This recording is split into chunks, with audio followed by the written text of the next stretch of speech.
আজকে নিয়ে চলে এসেছি বাচ্চা থেকে বুড়ো সবার ফেভারিট একটা স্ট্রিট ফুড, যেটা সহজে বানিয়ে আমরা বাড়িতেই বানিয়ে ফেলতে পারি এবং একদম একটুখানি হাটকে করে আপনাদের সঙ্গে শেয়ার করব এই রেসিপিটা। একদম আজকে শেয়ার করব আপনাদের সঙ্গে স্ট্রিট ফুড চাউমিন, যেটা হবে সম্পূর্ণ ভেজ চাউমিন। কোনো রকম ডিম পছন্দও যারা করেন না তাদের জন্য খুব ভালো একটা রেসিপি। হ্যাঁ, আমি পেঁয়াজ দিয়েছি, আপনারা পেঁয়াজ ছাড়াও এটাকে তৈরি করে নিতে পারেন। তো চলুন দেখে নিই। জল গরম বসিয়ে দিয়েছি, গ্যাস জ্বালিয়ে নিলাম। এরকম সরু সরু চাউমিনগুলো নিয়ে নিয়েছি। যে কোনো নুডলস দিয়ে অ্যাকচুয়ালি এটা করতে পারেন, কিন্তু যেহেতু চাউমিন শেয়ার করছি তাই চাউমিনটাই আমি নিয়েছি, যেটাকে ছোট ছোট চাউমিনগুলো নিয়েছি। এটাকে গরম জলের মধ্যে জাস্ট একটা বয়েল আসতে দেবো, তারপরে একটু গরম জলে থিতিয়ে নেব, মানে ভিজিয়ে নেবো। তারপর এটাকে ছেঁকে আমরা কি করব, নিয়ে নেব। চলুন, একটুখানি ভেঙে ভেঙে দিলাম, কিন্তু একদম মাথায় রাখবেন এটাকে পুরো ভেঙে দেবেন না। দুটো টুকরো ছিল, আলাদা আলাদা করলাম, ব্যাস এটুকু করলাম। ওপর থেকে একটুখানি দিয়ে দেবো তেল।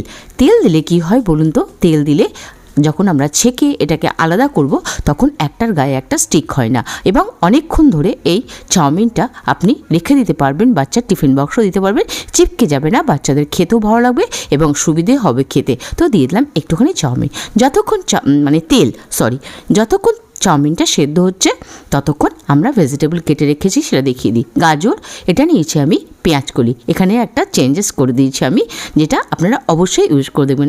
নিয়ে নিয়েছি একটু নতুন আলু, নিয়ে নিয়েছি একদম ছোটো ছোটো করে কেটে বিনস, আর বিনসটাকে আড়া পাতা করে কেটেছি যাতে দেখতেও ভালো লাগে, খেতেও ভালো লাগে। আর অল্প একটু মটরশুঁটি নিয়ে নিয়েছি। এই জায়গায় আরও কিছু আপনারা সবজি অ্যাড করতেই পারেন। অবশ্যই নতুন আলু আর পেঁয়াজকলিটা অ্যাড করবেন, আর মটরশুঁটি, কারণ এই সময় ভীষণ ভালো সবজি বাজারে আমরা পেয়ে যাব। এখানে বাঁধাকপি, ফুলকপি ছোটো ছোটো করে কেটে অ্যাড করতে পারেন। আমার কাছে ছিল না, আমি তাই দিইনি। এটা একটা বয়েল ফুটে আসা পর্যন্ত ওয়েট করবো। দেখুন এখন একটা বয়েল এসেছিল না, এই এলো। এবার গ্যাসটাকে আমি বন্ধ করে দিলাম। এই 2 মিনিট মানে এই গরম জলটাই ভিজিয়ে রাখবো, 1.5 থেকে 2 মিনিট, বেশিক্ষণ না কিন্তু। কেননা এটা কি বলুন তো, বেশি পাতলা তো, ভিজে গেলে ল্যাটপেটে টাইপের হয়, খেতে ভালো লাগে না। তারপর এটাকে ছেঁকে একদম রানিং ওয়াটার নিচে দিয়ে এটাকে রেখে দেবো, মানে জল ছেড়ে দেবো সাথে সাথে, যাতে এর গরমটা চলে যায়। না হলে কি হবে, স্টিকি স্টিকি টাইপের হয়ে যাবে। তাছাড়া আমরা তেল দিয়েছি, স্টিকি যেটুকুটা হতো সেটাও হবে না এই দুটো স্টেপ ফলো করলে। এটা আপনারা অবশ্যই ফলো করবেন। তেল বসিয়ে দিয়েছি কড়াইয়ের মধ্যে, কড়াইটা গরম হয়ে গেছে এবং তেলও গরম হয়ে গেছে। একটু বেশি তেল দিয়েছি প্রথমে, কারণ কি বলুন তো, এই কাঁচা বাদাম দেবো। যেহেতু ভেজিটেবল বানাচ্ছি তাই জন্য অবশ্যই, এবং বাঙালি মতে আমরা বাঙালিরা এই কাঁচা বাদাম দিয়ে ভেজিটেবল চাউমিন খেতে খুব ভালোবাসি। তো কাঁচা বাদামটা ভেজে নেবো, তাই একটু বেশি তেল দিয়েছি। তারপরে তেলটা একটু কমিয়ে দিলেও দিতে পারেন, আমি কমিয়ে দিয়েছিলাম। তো বাদামটা ভাজা হয়ে গেল, এটাকে তুলে নিলাম। অবশ্যই এই কাঁচা বাদাম ইউজ করবেন। আর হ্যাঁ, আরেকবার বলে দিই, যদি সম্পূর্ণ নিরামিষ খেতে চান তাহলে পেঁয়াজ ছাড়াও এই ভেজিটেবল চাউমিনটা আপনারা বানিয়ে নিতে পারেন। সেই ক্ষেত্রেই বাদাম ভাজাটা আরও এনহ্যান্স করবে আপনার যে ভেজিটেবল চাউমিনটাকে। যেটুকু তেল আছে তেলটা থেকে একটু তেল আমি কমিয়ে নেব, কেননা যতটা তেল কম খাওয়া যায় শরীরের জন্য স্বাস্থ্যকর, তাই না? হয়ে গেল, এবার তেলটাকে একটু কমিয়ে নিই। চলুন তারপর যাব নেক্সট স্টেপে। তো যেটা বলছিলাম, সবজির জায়গাতে অনেক কিছু সবজি কিন্তু দিতে পারেন, তবে আমি যেমন দিয়েছি পেঁয়াজকলি ছোটো ছোটো করে কেটে, আর দিয়েছি একেবারে নতুন একটা আলু, অবশ্যই দেবেন। গাজর, বিট, ফুলকপি কিছু বি আপনি এখানটা অ্যাড করবেন। দিয়ে দিলাম একটা কাঁচা লঙ্কা, ভীষণ ঝাল তাই একটাই কাঁচা লঙ্কা দিয়েছি, বাচ্চাদের জন্য করলে লঙ্কাটাকে স্কিপ করবেন। তারপর দিয়ে দিলাম কেটে রাখা গাজরটা যেরম কেটেছি এরম পাতলা পাতলা করেই কাটার চেষ্টা করবেন, চাকু দিয়ে খুব ভালো কাটা হয়। দিয়ে দিলাম গাজর, দিয়ে দিলাম আমাদের নতুন আলু যেটা আমি একইভাবে কেটে রেখেছি, আর দিয়ে দিলাম অল্প একটু মটরশুঁটি আর একটু বেশি চাইলে বেশি দিতে পারেন। তারপর দিয়ে দিলাম বিনসটা, আর বিনসটা যদি দেন এরম আড়া পাতা করে দেবেন। আর পেঁয়াজকলিটা বাঁচিয়ে রাখলাম, কখন দেবো সেটা আমি দেখিয়ে দিচ্ছি, চলুন। তারপর এটাকে একটু সতে করে নেব, মানে মাথায় রাখতে হবে যে সবজিগুলো দিয়েছি সবজির ক্রাঞ্চ বজায় থাকবে, কিন্তু একটু হালকা সেদ্ধ হওয়া চাই, তবেই কিন্তু খেতে ভালো লাগবে। একটুখানি আমি এই স্টেজে দিয়ে দিলাম নুন। তো নুনটা কিন্তু খুবই কম দেবেন, কেননা আমরা যেহেতু চাউমিন বানাচ্ছি সস তো অবশ্যই ইউজ করব, তাই সসে যেহেতু লবণ থাকে তাই কিন্তু লবণটা অল্প দেবেন। আর একটু কিছুক্ষণের জন্য ঢেকে দিয়েছিলাম, একটু যাতে সুন্দর ভাপে স্টিমে আমাদের সবজিগুলো সেদ্ধ হয়ে যায়, আর যে সবজির যে ক্রাঞ্চটা সেটা যেন বজায় থাকে এবং সেদ্ধ হয়ে যায়। চলুন সবজিটা একটু এবার খুলেই সতে করে নিলাম। তারপর যাব নেক্সট স্টেপে কী দেবো, নেক্সট স্টেপে এর একটা ভীষণ উপকারী উপকরণ সেটা হচ্ছে পেঁয়াজ। এরকম পাতলা পাতলা করে পেঁয়াজ কেটে রেখেছিলাম। আবার বলে দিই, যদি নিরামিষ খেতে চান পেঁয়াজটা স্কিপ করবেন, কারণ অনেকে নিরামিষ খেতেও পছন্দ করেন বা নিরামিষের দিন খেতে চান। তো পেঁয়াজটা দিলাম ভেজিটেবল বলে, ভেজিটেবল চাউমিন, তাই ভেজিটেবলের মধ্যে পেঁয়াজও পড়ে, কিন্তু যদি নিরামিষ খেতে চান তাহলে পেঁয়াজটাকে স্কিপ করবেন। কিছুক্ষণ এটাকে সতে করে নেব।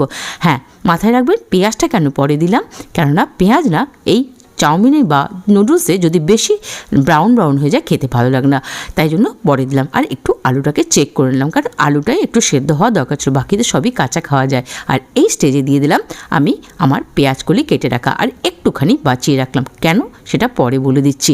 একটুখানি পেঁয়াজকলিটা দিয়েও আমি আবার ভেজে নিলাম, মানে পেঁয়াজ আর পেঁয়াজকলি সব 1 বাই 1 করে দিয়ে দিলাম। আর একটু চেক করলাম আলুটা সেদ্ধ হচ্ছে নাকি, আর একবার সতে করে নিলাম। এবার দিয়ে দিচ্ছি একটা ট্রিক, সেটা হচ্ছে ম্যাজিক মশলা, ম্যাগি ম্যাজিক মশলা। সব দোকানে, যে কোনো মুদিখানা দোকানে আপনারা পেয়ে যাবেন, কেননা নুডলস মশলা অনেক জায়গায় পাওয়া যায় না, আর এই মশলাটা সব জায়গায় পাওয়া যায়। এই মশলাটা দিয়ে একবার চাউমিন খেয়ে দেখবেন এইভাবে, কেননা অনেকেই ডিম খেতে পছন্দ করে না, তাই ডিম ছাড়া এইভাবে ভেজিটেবল চাউমিন শীতের সবজি দিয়ে একবার বানিয়ে খাবেন। তো ওইটাকে দেওয়ার পর একটু ভেজে নিলাম। এবার দেখুন এই যে এটাকে কিন্তু আমি একদম রানিং ওয়াটার নিচে দিয়ে দিয়েছিলাম, দিয়ে জলটা ঝাড়িনি। দেখতে পাচ্ছেন আপনারা কিরম চাউমিনটা একদম খিলা হয়ে আছে, মানে একদম ঝরঝরে হয়ে আছে, একটাও কিন্তু স্টিক করেনি। এবং দুটো স্টেপ এভাবে ফলো করবেন, তাহলে আপনাদেরও যে নুডলস বলুন চাউমিন বলুন একদম স্টিক হবে না, এবং বাচ্চাদেরকে টিফিন বক্সে দিলে খুব সুন্দর থাকবে অনেকক্ষণ পর পর্যন্ত, একটুও ল্যাদলাদে গদগদে হবে না।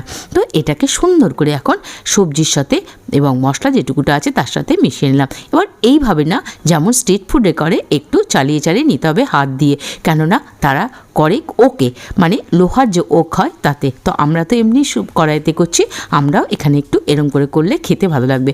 আবার লাস্টে যেটুকুটা ম্যাজিক মশলা আমার বেঁচে ছিল, ম্যাগি ম্যাজিক মশলাটা, সেটা দিয়ে দিলাম। তো দেওয়ার পর আবার সুন্দর করে এটাকে টস করে নেব। আর কিছু কাজ নেই, যেহেতু আমার কড়াইটা স্টিলে, তাই একটু অসুবিধা হচ্ছিল। তো আপনারা যে মোটা তলা করা হয় সেই কড়াই ইউজ করবেন।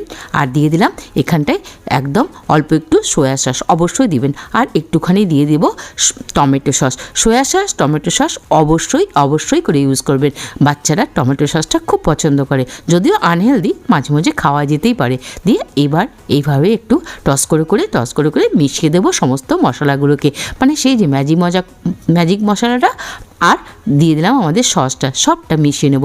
লবণ কিন্তু আর ইউজ খবরদার করবেন না, তাহলে কিন্তু বেশি হয়ে যাবে, কারণ সসে লবণ থাকে।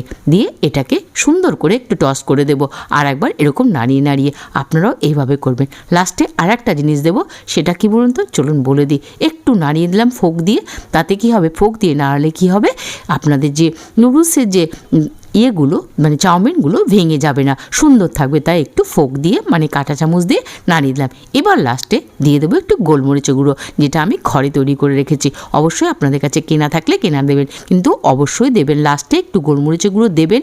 এটা হেলথের জন্য ভালো, এবং খেতেও টেস্ট খুব অংশে বাড়িয়ে দেয় চাউমিনে। যে কোনো নুডলস আর চাউমিনে লাস্টে একটুখানি গোলমরিচের গুঁড়া অবশ্যই দেবেন, যেটা টেস্টটাকেও এনহান্স করে, এবং এটা খাওয়াও শরীরের পক্ষে ভালো। আর এই শীতের সময় তো একটু ঝাল খেতে ভালো লাগবে, যেটা বাচ্চাদের জন্য খুব ভালো। এই গোলমরিচের গুঁড়ো ব্রেনের জন্য, তাই গোলমরিচের গুঁড়ো দিয়ে এটাকে করলাম শেষ।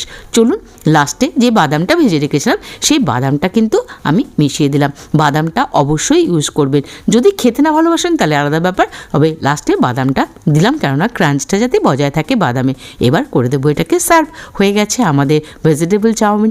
কেমন লাগলো অবশ্যই জানাবেন, আর রিকোয়েস্ট করবে বাড়িতে এইভাবে করে খাবেন এই ঠান্ডার দিনে, ঠান্ডার ভেজিটেবল দিয়ে। যদি ভালো লাগে, চ্যানেলে নতুন হলে প্লিজ চ্যানেলকে সাবস্ক্রাইব করে আমার সাথে থাকবেন, এরকম সিম্পল টেস্টি রেসিপির জন্য, যেটা আমি সবসময় আপনাদের জন্য করে থাকি। দেখুন কি সুন্দর করে এটাকে সার্ভ করে দিচ্ছি। ওপর দিয়ে ওই বাঁচানো যে পেঁয়াজকলিটা সেটা দিয়ে দিলাম, অবশ্যই একটু বাঁচিয়ে রাখবেন। আর একবার আমার কথা, এরকম পেঁয়াজকলি দিয়ে ভেজিটেবল চাউমিন ডিম ছাড়া করে খেয়ে দেখবেন। আর ওপর দিয়ে আরেকটু কাঁচা পেঁয়াজ দিয়ে দিলাম। যদি আপনি শশা খেতে ভালোবাসেন তাহলে ওপর থেকে একটু কাঁটা শশা দিতেও পারেন, তবে না দিলে কোনো ব্যাপার না, এরমই বেশি ভালো লাগবে। দিয়ে দিলাম ওপর থেকে একটু সস, আর একটা দিয়ে দিলাম কাঁটা চামচ, দিয়ে করে দিলাম সার্ভ। কেমন লাগলো অবশ্যই জানাবেন। একদম সিম্পল রেসিপি, কোনো তামঝাম নেই, কিন্তু তবুও আমি আপনাদের জন্য এটাকে শেয়ার করলাম। যদি কেউ স্টুডেন্ট হন তারা অবশ্যই এরকম করে বানিয়ে একবার খেয়ে দেখবেন, এবং আমরা নিজেরাও বানিয়ে খেতে পারি, যখন তখন যে কোনো দিন নিরামিষভাবেও খেতে পারি। চলুন দেখা হবে নেক্সট ভিডিওতে এরকম সিম্পল টেস্টি রেসিপির সঙ্গে। ততক্ষণের জন্য সবাই খুব ভালো থাকবেন, সুস্থ থাকবেন। Bye bye.